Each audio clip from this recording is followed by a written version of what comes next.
తగ్గిపోయి ఆ బాధ గురించి ఆలోచిస్తాను. వద్దు, నా పాపములు క్షమించన్నాను అనుకోండి, అలా కుదరదు. చేశావు కాబట్టి ఫలితం అనుభవించాలంటే ఇప్పుడు నీ చేసిన కర్మ గొప్పదవుతుంది. ఈశ్వరుడు గొప్పవాడు కాడు.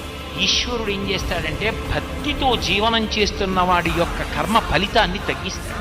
అందుకే నమశివాభ్యాం అశుభాపహాభ్యాం అని ఆపదామపహర్తారం దాతారం సర్వసంపదాం ఈ శ్లోకాలు ఎందుకు వచ్చాయి?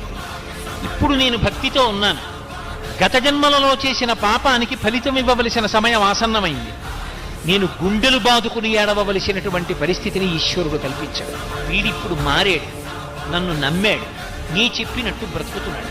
కాబట్టి వీడి కష్టాన్ని తగ్గిస్తానని పాము కరవవలసిన వాణ్ణి చీమతో కరిపించి వచ్చాడు. అది ఆయన శక్తి, ఆయన ఈశ్వరుడు. ఆయన అలా ఎందుకు చేశాడని అడగడానికి ఆయన అసలు ఎందుకు అలా చేశాడో మనకి తెలుస్తుందా? చేసిన కర్మ తెలియదుగా. నాకే తెలియనప్పుడు ఇంకొకరికి ఎలా తెలుస్తుంది అడగడానికి? అది ఈశ్వరత్వం.